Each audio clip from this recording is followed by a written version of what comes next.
Assalamualaikum warahmatullahi wabarakatuh. Salam sejahtera bagi kita semua. Salam sukses buat kita semua. Para sahabat yang saya hormati dan saya muliakan, malas adalah kebiasaan yang buruk yang sering menghinggapi di diri kita masing-masing. Dan rasa malas ini atau kebiasaan malas ini biasanya ini menjadi penghambat bagi seseorang untuk meraih kesuksesan. Nah, apakah rasa malas ini bisa diatasi?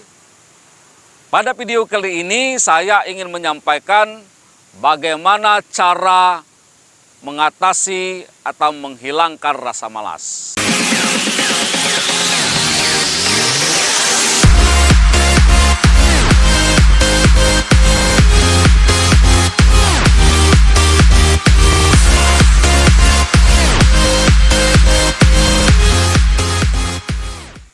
Para sahabat yang saya hormati, apa tip atau cara untuk mengatasi atau menghilangkan kebiasaan malas? Cara yang pertama yaitu jangan menunda suatu pekerjaan. Nah, apabila kita ada pekerjaan, kalau kita di kantor, mungkin bekerja di kantor, kalau kita ditugaskan oleh pimpinan kita, maka jangan sekali-sekali kita menunda. Karena kalau kita menunda, satu pekerjaan, dua pekerjaan, tiga pekerjaan, dan seterusnya kita tunda, maka akan menumpuk. Nah, ketika pekerjaan itu menumpuk, maka kita malas mengerjakannya, karena saking banyaknya pekerjaan yang harus diselesaikan. Begitu juga di rumah. Jadi kalau ada pekerjaan di rumah mungkin yang harus diselesaikan, ya selesaikan. Sehingga satu persatu pekerjaan itu segera kita selesaikan, jangan sampai menumpuk. Jadi cara atau tip yang pertama ini untuk menghilangkan rasa malas yaitu jangan menunda pekerjaan. Jadi kalau ada pekerjaan selesaikan, segera diselesaikan satu persatu. Itulah tip yang pertama. Kemudian cara yang kedua untuk mengatasi rasa malas yaitu buat daftar dan jadwal harian Anda. Jadi setiap hari Anda bikin daftar, pada malam harinya Anda bikin apa yang harus Anda lakukan besok pagi. Apa yang harus Anda kerjakan besok. Jadi kalau Anda bikin daftar, Anda tahu, Anda checklist pekerjaan apa yang harus Anda lakukan. Satu persatu Anda kerjakan pekerjaan yang sudah ada di daftar yang harus dikerjakan besok. Jadi Anda tidak ragu-ragu lagi dan tidak bingung, saya besok harus mengerjakan apa. Jadi Anda bikin daftar, Anda bikin jadwal harian, Anda bikin daftar pekerjaan apa yang harus Anda lakukan. Jadi malam harinya Anda bikin, tulis apa yang Anda harus kerjakan besok. Itu yang kedua. Selanjutnya apalagi para sahabatku untuk mengatasi rasa malas? Yang ketiga adalah buat target yang jelas. Jadi Anda harus jelas. Kalau Anda ditugaskan oleh pimpinan Anda di kantor, mungkin Anda disuruh menyelesaikan suatu pekerjaan atau proyek tertentu, Anda harus ada target. Secara administrasi harus selesai berapa hari, harus ada target. Kemudian proyek ini perencanaannya misalnya harus selesai berapa hari atau berapa minggu. Kemudian pelaksanaan pekerjaannya harus selesai berapa bulan misalnya kan, atau berapa tahun gitu kan. Terus kalau sudah selesai, Anda targetkan lagi laporannya harus selesai berapa minggu. Jadi Anda harus punya target yang jelas.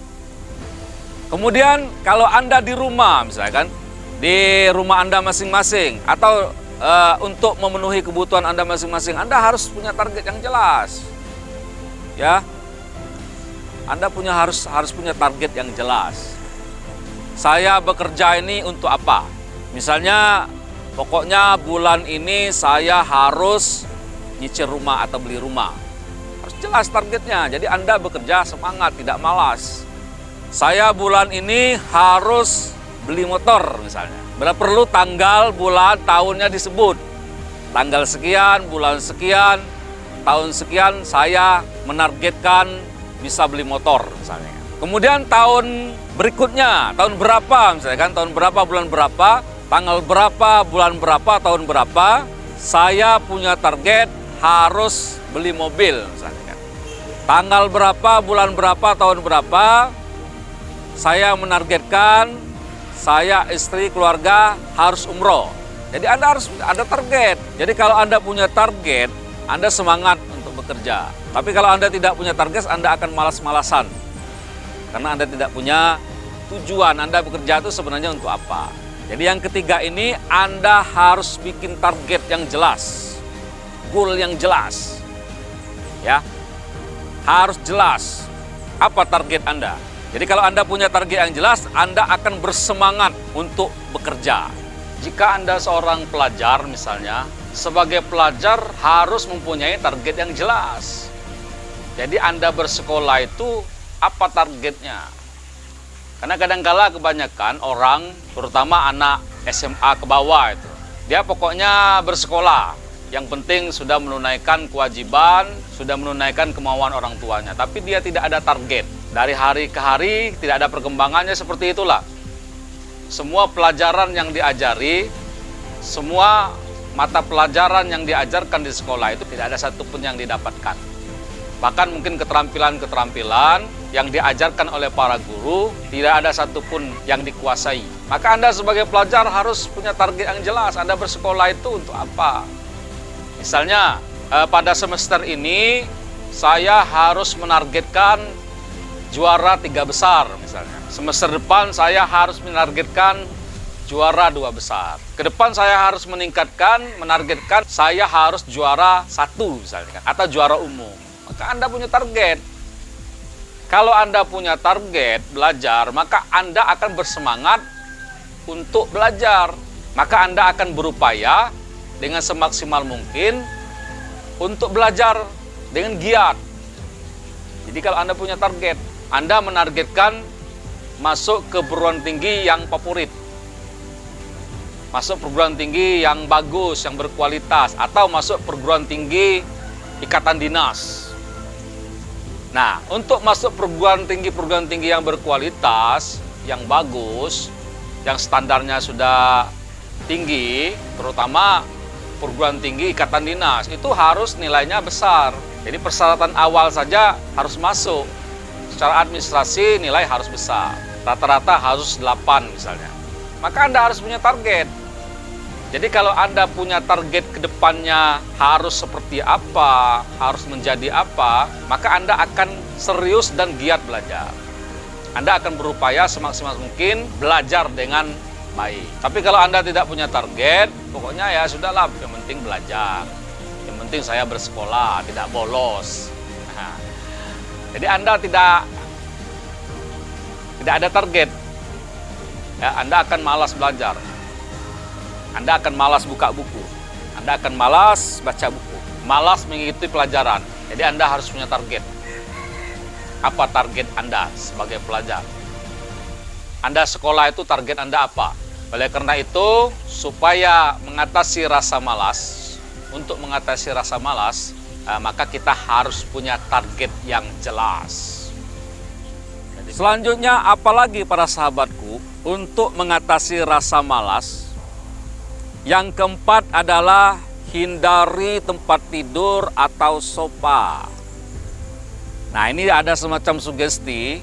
Ketika kita melihat tempat tidur di dekat kita, ketika kita melihat sofa di dekat kita, maka kita akan bermalas-malasan, ingin santai, ingin merebahkan tubuh kita, padahal pekerjaan masih banyak.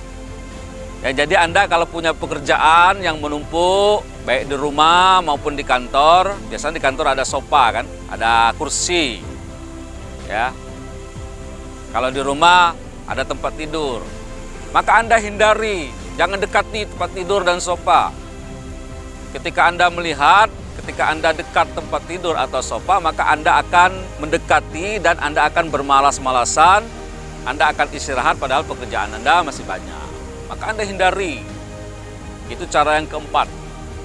Jadi Anda berusaha, kalau Anda punya pekerjaan, Anda jangan dekati tempat tidur atau sofa. Para sahabatku yang saya hormati dan saya muliakan, Selanjutnya, apalagi tip atau cara mengatasi kebiasaan atau rasa malas yang ada di diri kita? Yang kelima adalah Anda hindari sesuatu yang menyenangkan atau hal yang menyenangkan di pagi hari. Karena di pagi hari adalah waktu yang kita selalu bersemangat untuk bekerja atau menyelesaikan pekerjaan. Jadi kalau Anda habiskan waktu Anda atau asik Anda melakukan hal-hal yang menyenangkan pada pagi hari sampai jam 11 misalnya kan, maka Anda ingin menyelesaikan pekerjaan Anda di siang hari setelah di atas jam 12, maka Anda akan malas. Karena waktu-waktu itu waktu istirahat tidur siang, biasanya mengantuk. Jadi semangat kita hilang. Jadi kalau Anda ada pekerjaan, maka Anda selesaikan pekerjaan itu di pagi hari. Karena pagi hari itu adalah waktu kita bersemangat untuk melakukan aktivitas atau pekerjaan. Jadi Anda jangan lakukan pekerjaan atau hal-hal atau kebiasaan yang menyenangkan di pagi hari. Karena Anda keasikan, Anda asik dengan sesuatu atau hal yang menyenangkan pada pagi hari, Anda lupa Anda punya tugas dan pekerjaan yang harus diselesaikan. Jadi yang kelima ini, cara mengatasi kebiasaan atau rasa malas itu Anda jangan lakukan hal atau sesuatu pekerjaan yang menyenangkan di pagi hari. Yang keenam, Anda lakukan olahraga dan pola makan sehat. Kalau kita sering melakukan olahraga, maka tubuh kita akan sehat, jiwa kita akan sehat. Termasuk jaga pola makan. Makanlah makanan yang sehat. Karena kalau kita sehat, semangat kerja timbul. Tapi kalau kita sakit-sakitan, maka kita akan malas bekerja. Oleh karena itu, Anda biasakan olahraga. Olahraga. Setiap hari, walaupun kecil, olahraga. Lakukan olahraga. Kebiasaan olahraga. Olahraga yang ringan-ringan saja. Sehingga menyehatkan badan dan jiwa raga Anda. Kemudian, jaga pola makan. Anda jangan makan makanan yang tidak sehat. Jaga. Karena sehat itu penting. Sehat ini akan berpengaruh terhadap produktivitas kerja kita. Jadi kalau Anda sehat, Anda semangat untuk bekerja. Kalau kita sakit, maka kita akan malas untuk bekerja. Jadi cara yang keenam ini, Anda sering olahraga dan jaga pola makan Anda. Carilah makan yang sehat dan menyehatkan.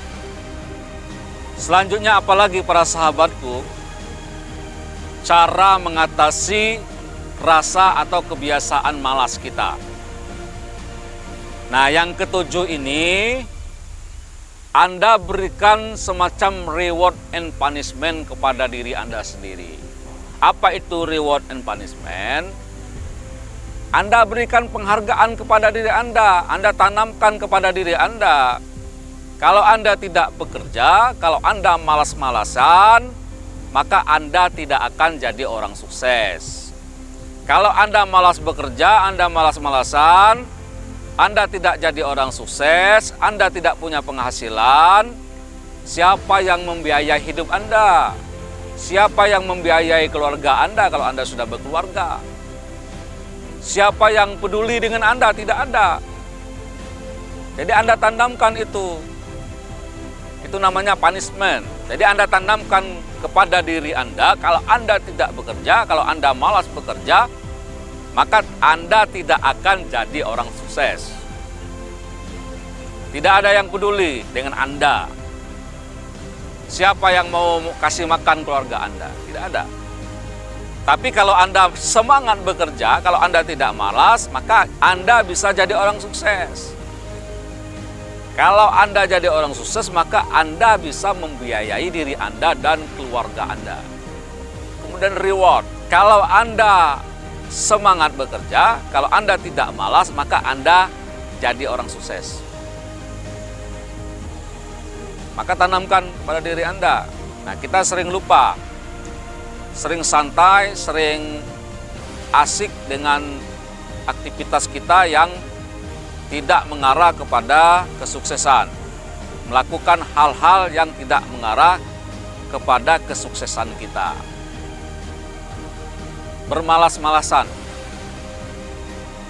tidak mau bekerja, hidupnya hanya santai-santai saja, tidak ada upaya untuk mau bekerja, tidak ada upaya untuk mencari pendapatan, tidak ada upaya untuk berusaha meningkatkan kehidupan, kebaikan taraf hidup. Itu namanya Anda memberikan reward and punishment kepada diri Anda sendiri. Tanamkan kepada diri Anda. Kalau Anda sukses, maka sukses itu untuk diri Anda dan keluarga Anda sendiri. Tapi kalau Anda tidak sukses, maka ketidaksuksesan Anda itu akan berakibat kepada diri Anda dan keluarga Anda sendiri. Tanamkan kepada diri Anda. Kalau Anda sudah menanamkan kepada diri Anda reward dan punishment seperti tadi, maka Anda akan bersemangat untuk melakukan pekerjaan atau untuk bekerja. Anda tidak akan malas-malasan. Para sahabat yang saya hormati dan saya muliakan, demikianlah 7 cara mengatasi rasa atau kebiasaan malas. Mudah-mudahan bermanfaat. Jangan lupa para sahabatku, supaya channel ini bisa lebih berkembang dan saya lebih bersemangat lagi untuk berkarya, menyajikan hal-hal yang bermanfaat untuk baik diri saya sendiri maupun untuk orang lain. Jangan lupa tekan tombol subscribe yang di bawah warna merah dan aktifkan loncengnya.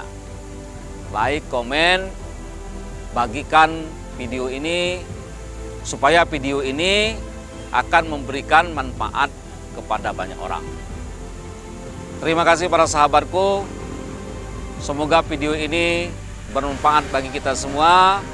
Saya doakan para sahabatku selalu sehat walafiat, sehat jasmani dan rohani, selalu di bawah lindungan Tuhan Yang Maha Esa, diberikan kemudahan, diberikan perlindungan dari segala macam bala bencana, mara bahaya, malapetaka, dari musibah, terutama disehatkan badan dan dilindungi dari penyakit pandemi corona.